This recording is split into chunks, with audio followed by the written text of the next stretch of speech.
Good morning, and it's Monday morning, and it's the final week of our 21-day return to nature journey. I've just returned from a lovely farm run by who I can now call a friend.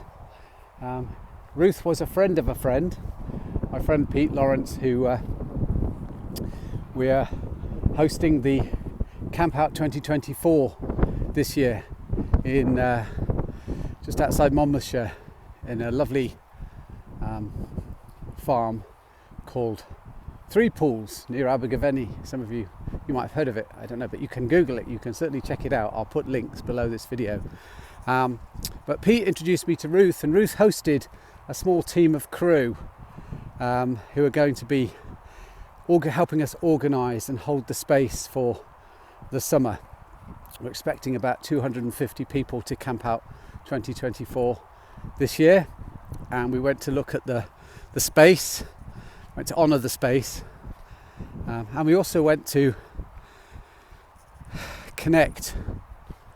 experience being together and connect with the crew, who will be key to us having another successful camp out this year. And it was a wonderful experience, and one of the highlights of the weekend was meeting two ancient ewes, a female ewe and a male ewe, which sounds odd. There are a lot of sheep up there as well, and I don't want to confuse you and you or you. But this yew tree, and the yew tree is magnificent. It's 2,000 years old, according to Ruth. It's been there 2,000 years is the estimation from the size of it. I'll put a photo under this video of that yew tree as well. And I wanted to share with you some understanding and underlearning that came to me when I was standing beneath the yew tree, alongside the yew tree, and also beneath it, because it absolutely towered above me. I've never seen or experienced such a large yew tree, and I know they're very, very special yew trees. And so just wanted to share with you that experience, which was, as well as profound, it was also very aligned with what I feel called to be doing with this 21 days and taking this 21 days return to nature forward. Lots and lots and lots of insights came to me. I'm not surprised because of the age of the tree. I'll tell you what I'll do. I'll just settle in here. Lola, stay close. I'll just settle in here because of the wind, and I really want to share this without too much distraction from the wind. And this seems like a lovely little place where it's lulled. I like that word, lulled. I'd like to learn a little bit more about lull, what lull means. It sounds like an ancient old word. Another one we don't use very much, but there's a lull here. So perfect, really. So anyway, I was feeling great because I've been getting up very early. I was getting up with the sun. I was wild swimming. I was walking. There are animals everywhere, horses just walking around the retreat where we were. Wonderful food. Ruth cooked some absolutely wonderful food that's grown all around the retreat, the farm. And we're on a hill looking out across Wales, out at the mountains of Wales. Sugar Loaf, the Brecon Beacons, and the skyline was gorgeous. We even had the aurora. I was asleep and I missed the aurora there, but a few others saw it. And it was just such a special place, and lovely story behind Ruth being there as well, and what she's doing in that space. And so I was feeling really, really great. There's a little stone circle there as well that we visited, some beautiful footpaths. And on the last day, I managed to go up in the morning and find the ewe, the 2,000-year-old ewe, the pet pair of the ewes. And I thought, well, I'll experience here. I'll I looked at the yew, I listened outwardly, but also listened inwardly. There was a lot of bird song around. It was a very still morning.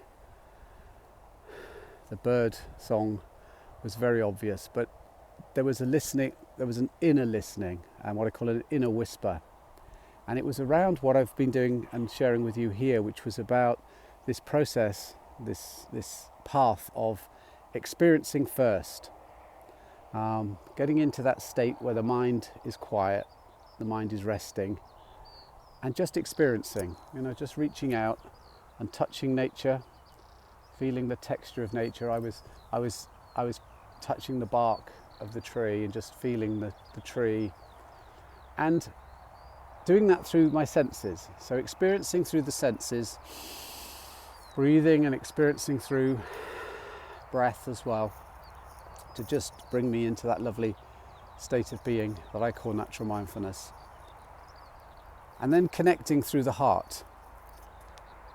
So using my senses to experience, and then using the heart, breathing into the heart. There's a lovely lady I met there, another Ruth, two Ruths that were there. Ruth Fox, what a wonderful surname, Fox. And Ruth and I connected very quickly when we arrived. We share a love of nature and a return to self. She was talking about self, and she taught us a wonderful little meditation there. And she was in that meditation, she was talking about and sharing about breathing into the heart. So it was one of the things I was doing under the yew tree, was breathing into my heart and breathing out from my heart as well, in order to connect. So using the breath and the senses to combine the senses and the heart to discover a deeper connection with that yew and the nature around that yew tree, in order to gain more understanding and what I'm terming underlearning. And this is what the insight was about, was this underlearning and understanding. I learnt very early at school that it was important to understand what you were being taught, and understand what you were being told, and understand what you were expected to do, and understand your responsibilities and how to be a good person doing right things. But I always struggled with that word, understand, because as a child I often got overwhelmed with emotion. I often got overwhelmed by too many people. I got overwhelmed by too many people talking at me, and I would just look at them and nod my understanding. And actually I realised that's all they wanted. Whenever somebody said to me, "Do you understand, Ian?" all they wanted me to do was nod. It's a little bit like when you ask somebody, "How are you?" Quite often all people need to hear is "fine," and that's it. But I find that most people who say, "Oh, fine," are not fine in the sense of what you're hearing. Fine often is just a way of masking, I'm not fine, I'm not good, I'm not myself, I'm not feeling right now. And so understanding for me was, I just nodded. If somebody said, "Do you understand?" I just nodded, even if I didn't. And I found it really hard to nod because it wasn't being truthful. And even now, if I try and say, "Yes, I understand," and I feel my head wanting to go, no, I don't understand. So I redefined understanding under that tree. I was standing under that tree, and you'll see from the image that I'm sharing, I just stood under the tree. I didn't try and understand information, understand direction, understand control, understand whatever the tree was trying to tell me, because it wasn't trying to tell me anything. I was just standing under it. I was just understanding. And there was something really liberating and freeing about standing under something that I surrender to. I give up my power to. I do not try and dominate. I couldn't dominate that you. It's been here for 2,000 years or more. It's been there, still is there, and I'd love to take some of you there. I'd love to, I'm already planning a retreat there for a group of us to just experience that space and experience that tree and deepen our standing under something much more powerful than us, something that has survived for so long, grown into itself, into its being, and knows itself. I got a very strong sense that standing under that tree, I was underlearning a much better, stronger, simpler in many ways, and natural sense of self.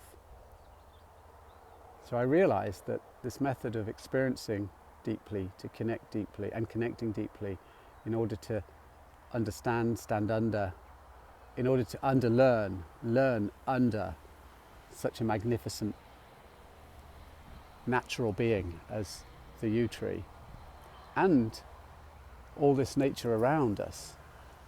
This is all part of the same force, life force. We're part of that same life force.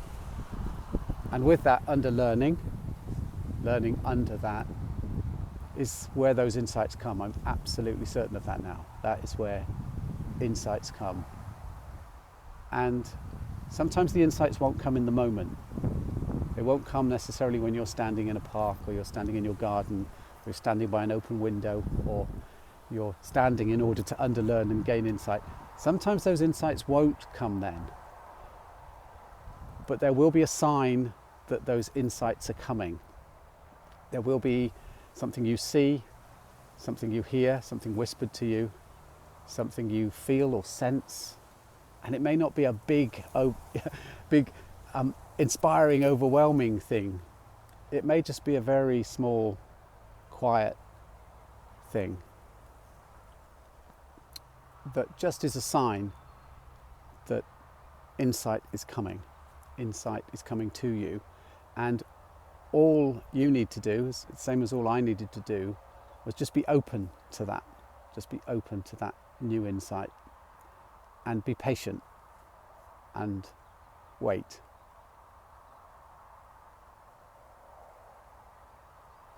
So I think, I know, I feel, I sense. That's enough. Love to know your thoughts. Great, Kathy. It's great to see you now contributing in the group. Sorry you've been a little bit poorly, and to those of you as well who are yet to post, yet to share something as well. Take your time. There's as much time as you need. This group will roll. I've realised now, this is a rolling group. People can join. They can join at the start when I launch, and I'll be launching more. I'll be doing more launches, more launch days. But the idea is the launches are just a way of gathering people together so that some people can start at the same time. Some people don't want to start with the group. Some people want to start on their own, and that's okay. That's fine, and I recognise that. So go at your own pace. I've always said that. Go at your own pace. Do the, complete the 21 days in your own time. And if you've enjoyed it, and if it's been beneficial to you and healthy to you, just continue on past the 21 days. Continue to come back to this group. Continue to share. This group will always be here. I've just put a value on it so that people value this group. And once they've exchanged for the value to come onto the group, they're in the group. They're in the group for as long as they need to be, and as long as they want to be. So I look forward to connecting with you, experiencing what you've been experiencing, connecting to what you've been connecting to, understanding and underlearning from what you've been experiencing and connecting to, and opening up for that insight, so that we can have some shared insight, that we gather together on the Zoom lives at the weekends and share. Thank you. Thank you for being here.